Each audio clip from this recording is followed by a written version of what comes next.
What's up, guys? Welcome to a new episode of the ynggpodcast. With the 2024 trade deadline, coming very soon.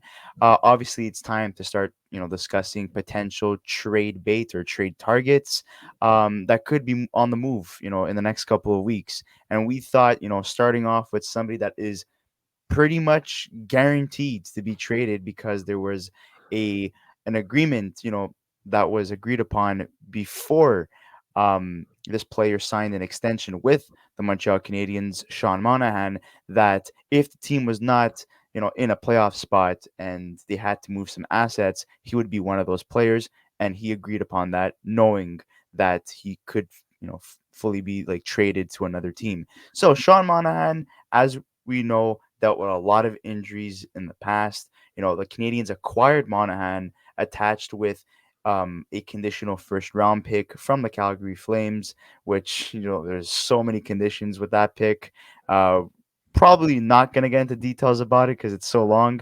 But yeah, so they get that pick attached to Monahan. And now the Canadians could potentially fetch another first round pick for Sean Monahan because of how well he's bounced back and how much of a fantastic fit he's been with the Montreal Canadiens. So as of right now, Sean Monahan has been playing on the second line with Slavkovsky and Armia. He's a guy that you could put on the power play. You could also put him in a top line role alongside Nick Suzuki and Cole Caulfield, which we've seen last season and a little bit of this season as well. He could play third line minutes, basically anywhere in the top nine. But as of right now with the Montreal Canadiens, the way he's been playing this year, he's a top six centerman. And in terms of his stats, just looking at it right now with the Montreal Canadiens, he has 31 points in 47 games, 11 goals, and 20 assists. And last season, he had 17 points in 25 games before he got injured and was out for the remainder of the season. He had 6 goals and 11 assists. And just looking back with his time with Calgary the last couple of years, the numbers were really, really not good. And there was a huge drop off compared to his 2018-2019 season, where he had 82 points in 78 games. And the following season, he just continued to decline. But he's found form again with the Canadiens. He was drafted sixth overall in the first round by Calgary in 2013. So, this is a player that's always had potential, but just was unlucky with long-term injuries. Yeah, and the thing is that with Sean Monahan, obviously, is he gets, like you said, he gets traded to the Montreal Canadiens. In the summer of 2022, like you said, with a first round pick for future considerations, and the expectation was that he was coming into Montreal, and nobody really knew what was going to happen with Sean Monahan. I mean, he did deal with a hip injury that kept him out for the remainder of the 21 season and also the 21-22 season. That's why he had down years. He struggled in 2019 as well with injuries as well. He had wrist surgery in 2018, so there was a lot of injuries that he dealt with that allowed him not to really play at his full potential when he was in Calgary. And he came to Montreal last year, and he was kind of a revelation. I mean, 17 points in 25 games on a team that wasn't so great last year, and had a lot of injuries. And he looked good. Obviously, got injured in the game against Calgary and was never the same again. Ended up not finishing the season due to a groin injury and a hip injury. So, was dealing with both of those at the same time. And then this year again, like you said, 31 points in 47 games. This is a guy who, you know, I think can help pretty much any team in the NHL looking for a top six, even top nine center in the league. I think he's perfect for that role. He's got some playoff stats as well. He's played in the playoffs. He's a guy who scored 30 goals in his career before. He's been a point a game once in his career. This is a guy that can do it all. And I think for Sean Monahan, you know, we look at a lot of contending teams in the league. I think he's going to be a really big factor for whoever ends up getting him. That's if Montreal trades him, which looks likely, but until it's officially done, there's a possibility that he doesn't get traded. And he also signed this year. He ended up signing a 1-year, $1.985 million contract with the Montreal Canadiens, which is an absolute bargain for the type of player that you're getting in Sean Monahan this year. So Zach, what's your thoughts just on Monahan and the potential rumors? Well, I just wanted to talk about what kind of player Sean Monahan is at this point in his career. Yeah. You guys showed the numbers. He was close to a point per game during the beginning of his tenure in Calgary. Kind of faded away with injuries, but also with the emergence of Elias Lindholm in Calgary's top six lineup. And then he moves to the Canadiens, kind of in a defined role as a, maybe not right now as he's on the third line, but for the most part, getting top 6 minutes, playing among the top two lines, and he produces at a pretty respectable rate. If you look at his analytics, he's still a very good play driver, a good two-way center that coaches love because he plays on all ends of the ice. You could play him on the power play as well as the penalty kill. He's still a very good player. And like you guys mentioned, any competitive team looking to bolster their lineup for the playoffs is going to be interested in a guy like Sean Monahan. And a second ago, I mentioned Elias Lindholm. And I think for the Canadiens, in terms of trading Monahan at the deadline, I think what's important to note is that Elias Lindholm is the biggest trade piece at center. And I think Monahan only gets traded after Elias Lindholm is off the board because teams are going to be calling Calgary for Lindholm, also on an expiring contract, higher profile of a player. And once he comes off the board, then the next best thing is Sean Monahan. And then there's going to be a lot more traffic and a lot more for the Habs to see what they could get for him. And I wanted to know your guys' opinion on what kind of return the Habs could fetch for Sean Monahan. A lot of reports are saying that it's at least a first round pick, maybe a young roster player in addition, or a prospect, and a first round pick. We're talking middle round or late in that round because it's going to be playoff teams that are going to be interested in Sean Monahan. Honestly, yeah, like I said before, first round pick is the starting price. But you look at guys like Ben Sherratt, that were traded from the Montreal Canadiens and received a hefty return. So Sean Monahan being one of the few centers that are available in terms of the top trade targets, apart from Lindholm. And we don't even know if Lindholm's going to get traded because Calgary's that weird team that wants to stay competitive, and they're interested in re-signing some guys like Hannafin and Lindholm. They re-signed Backlund. For the longest time, we thought that Backlund was going to leave, and that didn't end up happening. Also, Chris Tanev is another guy that they're debating whether or not they're going to trade him. So, like you said, I completely agree. That with Lindholm on the board, Monahan is plan B for many teams. But also, Monahan is not going to cost as much as, a Lindholm would. So, looking at Monahan, I think a first round pick is a starting price for this upcoming draft, so the 2024, along with, I would say, maybe a B level prospect or maybe even a young roster player, and I would keep it at that. I don't think it's going to be a hefty return. I think there's probably going to be two pieces max to this deal going back to Montreal. Right. And I think the thing with Sean Monahan that people need to kind of understand is, you know, if you look at and you compare Elias Lindholm, but like if you actually look at, let's say, from a career statistical perspective, these guys are essentially, similar players in terms of just, where they were, career wise. Like, I mean, Elias Lindholm's had 1 year where he had 82 points. Last year he had 64. And then this year, if you look at the numbers, they're identical. 31 points in 47 games for Lindholm, 31 points in 47 games for Sean Monahan. Monahan's a -9, Lindholm's a -8. Like they're literally the same player. They're both 29 years old. One was drafted 5th overall, and the other one was drafted 6th overall. So one right after the other. So they're essentially pretty similar players in terms of, just value wise. I think Monahan probably a little bit less value just in terms of the fact that he's dealt with some injuries. But in terms of like just the money that he makes, right? Monahan makes just shy of like 2 million, less than $2 million, and Lindholm makes Peanuts over. for the player that you're getting, basically.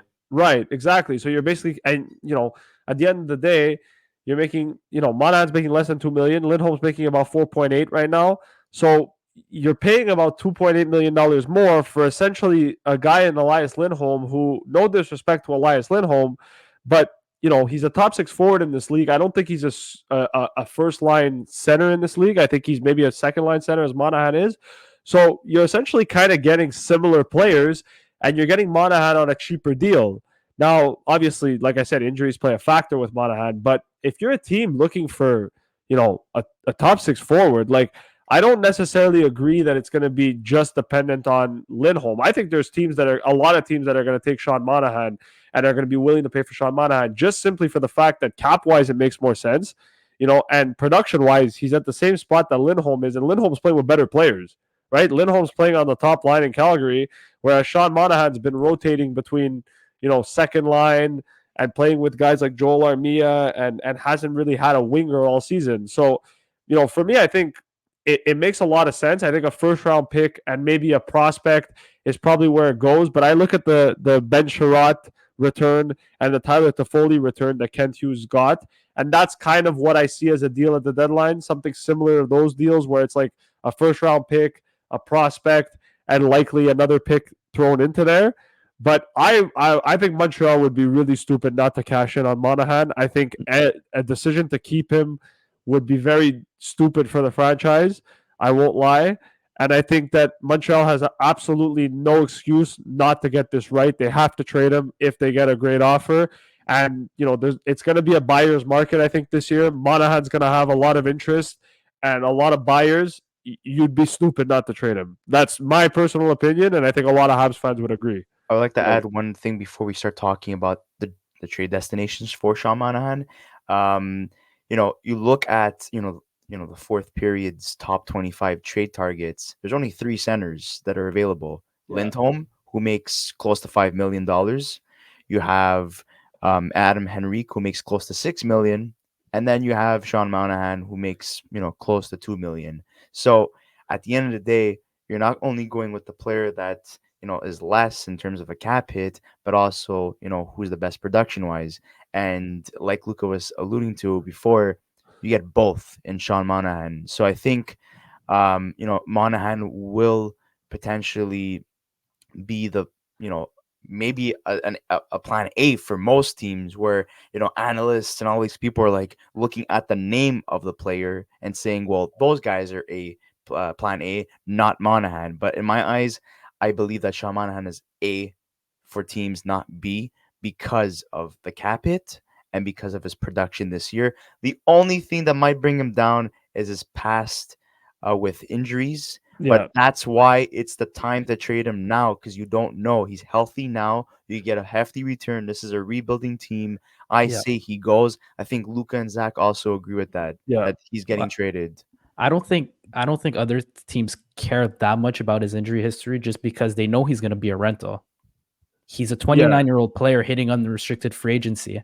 I don't think a lot of the teams that are going to be cap strapped, especially the playoff teams, are going to want to re-sign him. And I think it's also worth noting, like you guys talked about, you made a good point about the value of his contract versus the player that he is, which is great. And also the fact that he's playing in Montreal. He's not playing with Nick Suzuki or Cole Caulfield, who are their only bona fide top 6 players. He's kind of have been mixed around, played a little bit with Gallagher, Tanner Pearson, guys like that, guys who are low profile, and he's still producing. And he's a playmaker first. He's not a scorer, but he's doing both this year. So it just goes to show how high his value is. And I think if Ken Hughes doesn't cash in on this guy, then when is he ever? Because he didn't cash in on Josh Anderson last year when his value was so high. And now look how that's turned out. You can't even trade Josh Anderson anymore. So they have to get this one right. And I'm confident that they will. And now this kind of leads us to where we think he's going to go. And you have on the top of your list over here, you have the Boston Bruins. And to me, that's a very interesting one, because the Bruins have had quite a bit of injuries at center. I know they kind of have the depth when everybody's healthy, but they don't have they're lacking that top 6 guy. And I think they've had a lot of success in the regular season, despite not having that top 6 guy. But in the playoffs, against teams that are high octane offenses that have the talent, they might get exposed. So I think Sean Monahan is interesting. But what do you guys think? Do you think, because Boston is a direct historic rival to the Canadiens, do you think this is going to imply that the driving price is going to be too high. A deal won't be able to get done. Was thinking what you guys thought about that. Honestly, my personal opinion on it is, I mean, at the end of the day, you trade to the best, to the most expensive team. What I'm trying to say is that the team that's willing to offer you the most, that's who you trade them to. I don't really agree with the whole thing of trading with rivals and divisions and all that stuff. I think at the end of the day, yes, Montreal and Boston do have a rivalry, but also like it's not really a rivalry right now because the Bruins are a lot better than Montreal, and they're at two different points in their their teams where it's almost as if like if Monahan were to trade it to Boston, it wouldn't really make a big deal. I think at the end of the day, Habs fans just want the best return, and I think if you're Kent Hughes in any way, whether it's the Boston Bruins, the Toronto Maple Leafs, or any other team in the league for that matter, if a team comes calling and they're willing to give you the best deal possible for Sean Monahan, you take it, and that's basically all it is to it. I don't really have an issue with him going to Boston if that was where he did end up. And I don't think that Kent Hughes should, go crazy about it because it's the Bruins rather than it being, let's say, the Winnipeg Jets as an example. I think at the end of the day, Boston is a team that's fighting for a playoffs, for a Stanley Cup. They're going to be probably one of the teams that's going to be, trying to make a run. And Monahan fits what they're trying to do. So if the Bruins are willing to give up a guy like Fabian Lischel, or if they're willing to give up a first round pick and a John Beecher or something to that effect to try to get Sean Monahan from the Montreal Canadiens, and no other team is willing to part ways with their prospects, I have no problem. Send them my way. You know what I mean? I want the draft picks. I want the prospects. I don't care where he goes as long as he goes for the best price. Like they don't have a 2024 like top pick until the round four, and you're obviously not going to accept their fourth round pick for a guy Right. like Monahan, right? You're going to try to Right. maximize his value. So here it's stating that Potras or Lysell are the guys that would be the start of a conversation in terms of trading, and I think that's perfect, especially for a rebuilding team. I think Montreal would definitely love to add those two prospects. Well, not prospects and Matthew Potras, but like, definitely young, very young player, and he's been having a great season this year. So I would definitely love to add that to a team like the Montreal Canadiens who are rebuilding. But again, it's not ideal in terms of what Boston has to offer in terms of picks, and like it's stated here, they haven't traded in 23 years. So Yeah. Boston, even Yeah. though the salary cap and the cap hit and all that stuff comes into effect, and it sounds like they're a suitor, and especially that they need a top six center because um, Krejci and Bergeron not there anymore. And you really, but I mean, Charlie Coyle has been doing a very good job, but still think they need more than just that. And Boston's still proving that they could be a competitive team without Krejci and Bergeron, and so basically without two top six forwards, centermen. And but come playoff time, that's gonna matter. And I think Monahan would fits the bill in terms of Colorado. Ryan Johansson, basically, traded for scraps. Um, try to fill in that second center spot. They tried Rodriguez last year. He opted out to become a UFA, signs with Florida. And before that, they had Kadri for a couple of years, and that was the perfect fit. And that's what they won a Stanley Cup with him. But, they've been struggling the last 2 years to find a second line center. And, they're missing guys like Landeskog. They're missing guys like Nichushkin. They just got back Lehkonen. And, the Colorado Avalanche are not strangers to Montreal Canadian players. They already have Drouin. They have Lehkonen. They had Tatar not for that long because they end up trading him to Seattle. So there would be no strangers to making adding a Montreal Canadian player to their roster, and making a trade with Kent Hughes.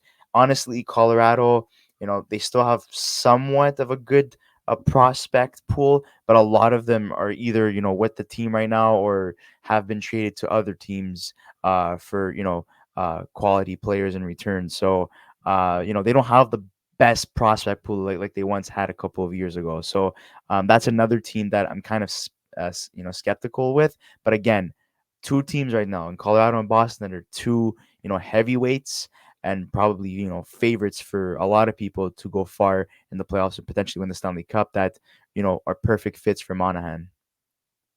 Yeah, Yeah. and I think Colorado makes, from a hockey standpoint, makes a lot of sense because obviously Ryan Johansson didn't live up to expectations. He's a player declining at a rapid rate right now, and you have Ross Colton, who's better suited as a third line center, and that spot hasn't been filled, like you said, since Nazem Kadri's departure here, and now they have the opportunity to do it, acquire a player for, they're basically going to be paying him till the rest of the season a quarter of his already stupidly low cap hit, and they have correct me if I'm wrong, Chris, but Colorado have their first round pick this year.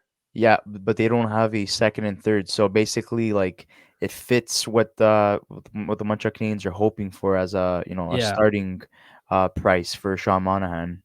and it could work because they're going all in. If they don't have their first three picks this year, it's fine. Their core players are still young right now on this team. Nathan McKinnon is looking like the old head, and he's not even 30 years old yet, or he's just about. So they're playing for now, and for the next 5 to 7 years. I think this team is going to be a wagon and it's going to be competitive. And I think Sean Monahan makes a lot of sense for them. So I don't see a reason why they shouldn't be going after them. They have the first round pick to get it done. They have potentially a good, maybe a secondary piece, young player to add to the Habs pool. So I think a deal with Colorado could definitely happen. They're not a direct rival either, so that's a good thing. And Colorado were the favorites to land Monahan last year before his injury, and they were keeping Yeah. tabs on him all season long, checking on his health to see, is Monahan going to come back or not. So, once again, they enter the Sean Monahan, conversation. But the other thing too is that Montreal has a lot of in the recent years, and Kent Hughes specifically, as it says over there, they traded Turi Lehkonen for Justin Barron in a second rounder a couple of years ago, and then also at the draft they made a trade to acquire Alex Newhook from the Colorado Avalanche. So Montreal has a good relationship with Colorado, and in terms of making trades. So definitely, Colorado's definitely a suitor just because of the relationship with Kent Hughes and the fact that they've made trades before. I think that plays in Colorado's favor. There's one team that I really want to talk about, and that's actually the next team that's on Daily Faceoff's list, which is kind of ironic. And it's the Edmonton Oilers. And I think this one, I know a lot of people are going to look at this and say, I don't really get it. They already have Nugent Hopkins as a top six forward, and obviously McDavid as their number one. Listen, I think that this is a position where you can get Sean Monahan on a very good deal. You've already signed Corey Perry, right? You have a lot of guys here, and I know the Oilers don't really have a lot of cap space, so it's tough for them to really make it work from a cap perspective because they'd have to probably give up some guys. But if you look at their roster, there's a guy in Warren Fogle who makes $2.75 million. He's 27 years old. Maybe you part ways with him, or you part ways with a guy like even Connor Brown, let's say to some extent, who makes $4 million to the end of the season. You take on, let's say, a bigger cap hit from the Oilers, and you maybe go take on a guy like, heck, I know a lot of people are going to call me crazy, but if Edmonton is willing to part ways with a guy like Dylan Holloway, or even to some extent an Xavier Bourgault or a Raphael Lavoie, those are guys that I think Montreal would be of interest to them to get those guys. And with the Oilers, the other thing too that's really interesting about Edmonton is, they do have their first round pick this year, right? So obviously with Edmonton, you're looking at a team that he's going on the other side of Alberta now because he was already in Calgary. He ends up in Montreal, and now if he were to be a trade to Edmonton, he'd be playing for. Well, he would have had played for both Alberta teams, so I don't know how Calgary fans would feel about that.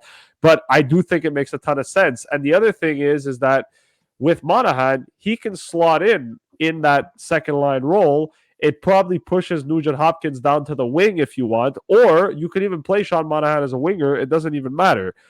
There's ways that the Oilers can make this work, right? And so I think for them, it's a team that if they're willing to want to do it, if they really want to, solidify their chances in the playoffs and acquire another center who could maybe even play as a third line center for them, I think Sean Monahan makes a lot more sense than a guy like Adam Henrique or Elias Lindholm, just based on the fact that his cap hit is cheap, and you might not have to move a lot of cap space to make it work. Like I said, if you throw in a Matthias Janmark, let's say, who makes $1 million, it's worth taking the risk at that point with Montreal, who would probably just be willing to take a contract back until the end of the season and load up on, let's say, some draft picks and some prospects.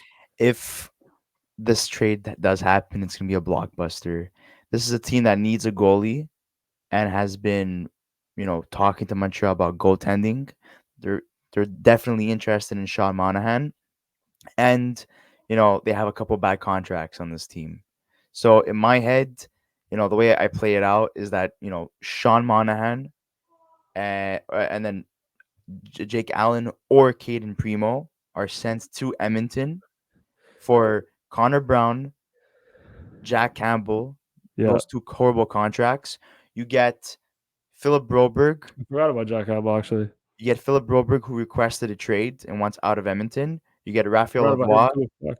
and you get a first round pick. Right there, Yeah. you satisfy the need of getting a forward. You got a defenseman who wants a change of scenery, and the Habs have a surplus of defensemen, which they're probably going to be trading quite a few, like Savard and maybe even a guy like Matheson at the deadline because he's playing lights out offensively. So you give him an opportunity. You take on a bad contract in Campbell. You get Brown, who was on a bad contract, and they get a goalie who's not the best goalie ever, but you know Primo and Allen are improvements on Campbell. I think any goalie would be an improvement on Campbell, and you get Sean Monahan, who's a guy who could play in the top 9, top 6, power play, you name it. So it satisfies both needs, and I wouldn't be surprised if these two teams make this trade, and it would be a blockbuster. I don't think it would be a simple trade where like, okay, first round pick for Sean Monahan, and that's it. I think contracts will be exchanged and needs will be satisfied in a trade involving these two teams. I think in terms of filling needs, your trade proposal sounds really good. My problem with it is I think Edmonton are in the belief that they have to nail the goalie they acquire at the deadline if they're going to acquire one.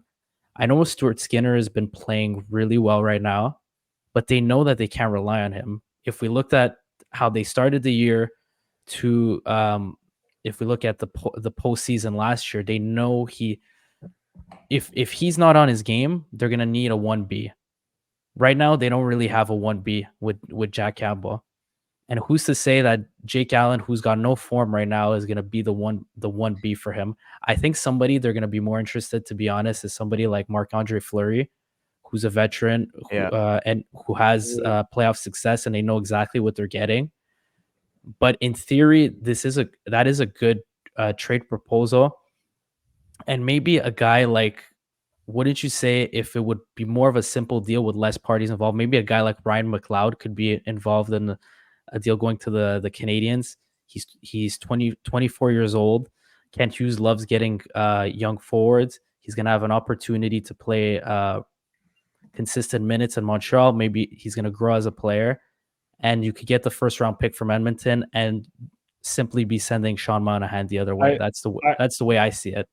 I just don't know if the Oilers would be willing to move Ryan McLeod, though. That's the only thing. But I do like that. I think it's a really good thing, and I think you brought up a good point. I don't know if Edmonton decides to make a bigger deal for a goalie if Jake Allen or Primo makes sense.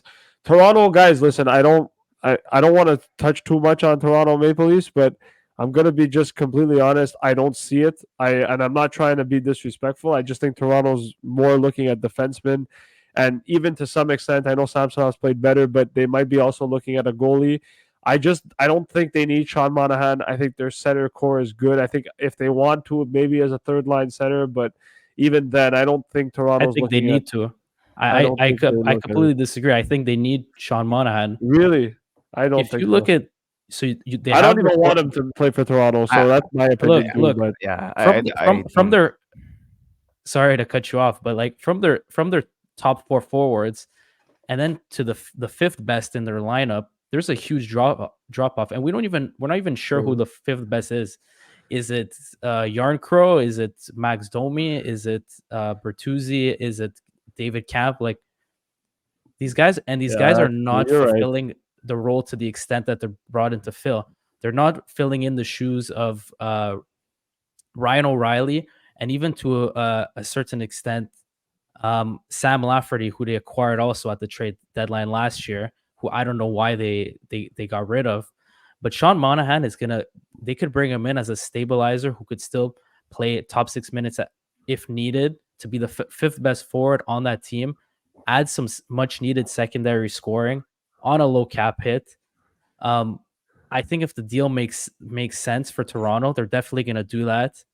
Um, and in terms of their defensemen, I just think that getting the secondary scoring right, uh, just based off how that team is built, is is equally as important as filling in that void at the top four defenseman spot.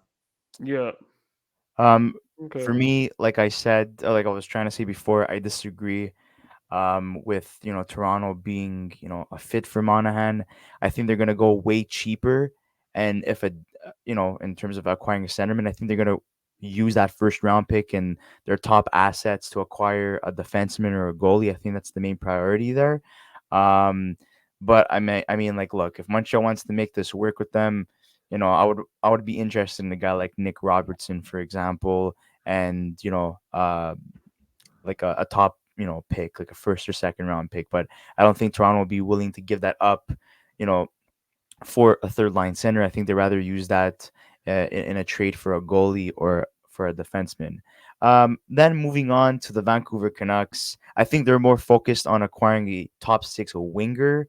And they're being linked to Jake Gensel right now. So I think we should just skip them entirely, in my No, opinion. I think. Look, I think I want to actually address both because I think both make sense. I think both Vancouver and Winnipeg make sense.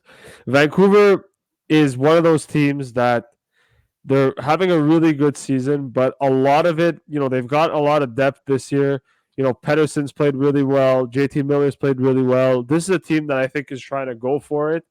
Their top six is really good, but the thing is that I genuinely think if you add a guy like Sean Monahan to this group, they're legitimate cup contenders. And the reason I say that is because, you've got Pedersen, you've got Miller, you've got Brock Besser, that are all playing well. You have Connor Garland, Sam Lafferty, like Zach mentioned before, has been really good. Dakota Joshua, even Pia Suter to some extent. You add Sean Got a hat Monahan to trick that. last That's game. it. You add Sean Monahan to that group as a center, or even like I said, you can move guys to the wing and play Monahan as a center in Vancouver. I think it makes a lot of sense for them. I think that's that's a type of player that Rick Tocchet likes. And I think Sean Monahan is exactly the type of player that Rick Tocchet would want on his hockey team. And just for Winnipeg, I mean, first of all, let's just state the obvious. Mark Scheifele's out with an injury right now that, is kind of putting a hole in Winnipeg's center depth. And their first line center right now is Vladislav Nemesnikov, right? Because Gabe Velarde's out too, and Cole Perfetti hasn't really shown yet that he can be a top line center in this league. So I think for Winnipeg, even if Mark Scheifele were to come back, I still think you need a second line center to kind of counteract what Cole Perfetti's been doing. I think Sean Monahan in Winnipeg is another team to look out for. And the other thing about the Winnipeg Jets that's really, really fascinating is, yes, they have some great prospects and whatever, but this is a team that's got their first round pick this year, and they also have Montreal's second rounder that they acquired in the deal with the LA Kings for Pierre-Luc Dubois. So in one of those situations, Montreal could maybe go back and trade Sean Monahan, maybe get their first round pick. Who knows? Instead of taking a prospect, maybe you just take your second round pick back that Winnipeg took, and that's it, and you call it a day. And I think either team, both Winnipeg and Vancouver, just in terms of fit, I think it makes a shit ton of sense for them to go with either team, and both of them I think have assets that would be of intrigue for Montreal for sure. I mean, you look at the center depth in Vancouver. You already have Teddy Bluger, you have Sam Lafferty, you have Elias Pettersson, you have P.I. Suter. Yeah, but How all many these more guys can play centermen do wing. you need? I mean, yeah, I understand, but like for me, like in dire need of a center, you think of like Winnipeg Jets. You're not gonna put Adam Lowry in the top six. I think he's perfect in a third line role as a center. I think he's a fantastic third line center. So for that, it makes sense. Also, you look at their prospects: Lambert, Barlow. You know, those are fantastic players that I would love to add to a team like the Montreal Canadiens who are I don't think rebuilding. Lambert's not going anywhere. Well, I mean, we'll see about that. That's your own opinion. But those are guys that, I don't think Lambert's going those anywhere. are guys that want to pick a dangle to get, players, especially when they're in dire need of a specific position. Chabrikov would be You fun. know, getting rid of Dubois obviously was a blessing for them because they were able to have a more complete team with the assets they got overall. But like also, the center depth did decline a little bit. They even lost a Wheeler who was able to play center as well. So center position in terms of depth, they would love to add a piece like that. In terms of the Vancouver Canucks, they have fantastic, prospects as well that they could to trade, and guys that are not really working out, like Pakolson, for example. He's a guy that that could be traded. Um, Also, my personal opinion, I don't think he goes to Boston. I don't think he goes to Toronto, even though like he has that connection with Brad Treliving. For me, he actually goes to one of the two Canadian teams we just mentioned right now, Winnipeg or Vancouver. You stated a lot of interesting points. At first, I thought Vancouver was not a fit, but it makes sense. You could put a couple of those centers on the wing, and this is a team that's trying to go all in right now, and linked to Monahan, linked to Jake Gensel. They want to strengthen their forward core, so that makes sense. And in terms of the only American team that I would have in my top three, favorites to land Sean Monahan, Colorado Avalanche, because of the strong interest from last season, transferring over to this season, and also because they have assets to trade as well, and to satisfy that need. So those are just my takes. Just to wrap up, were my top 3 destinations for Sean Monahan. In no specific order, I have Colorado, Toronto, and Winnipeg. I think those are all really Yeah. good options for Sean Monahan from a hockey side of things, and in terms of what the Habs could get as trade value for trade mingling basically with all 3 of those teams. I Sure. I just I don't Zach, do you want to add something or do you want or can I go? No, go ahead. All right. My top three is Edmonton. I'm gonna go Canada here. Edmonton, Vancouver, Winnipeg. That's my top three. I think all either team would be fun. Back to the West Coast, but not back to Calgary. That's it. Well, I mean, yeah, who wants to go play in the Saddle Dome anyways? But that's a whole nother conversation for another day. And here you have a list that's composed of the teams that are interested. They also threw in the Rangers in Florida, but I don't think that's going to happen. But guys, we'd like to thank you once again for watching this video. A very long one, but a very informative one, a good discussion. We haven't had this in a while, so it's good to do this. We promise that our upcoming trade destination videos will be a lot shorter. But obviously, with the first one, you always like to test the waters. So, guys, don't forget to like this video, subscribe to our channel if you haven't already, and we'll see you on the next episode of the Young Guns Podcast. Thank you so much, guys, for watching.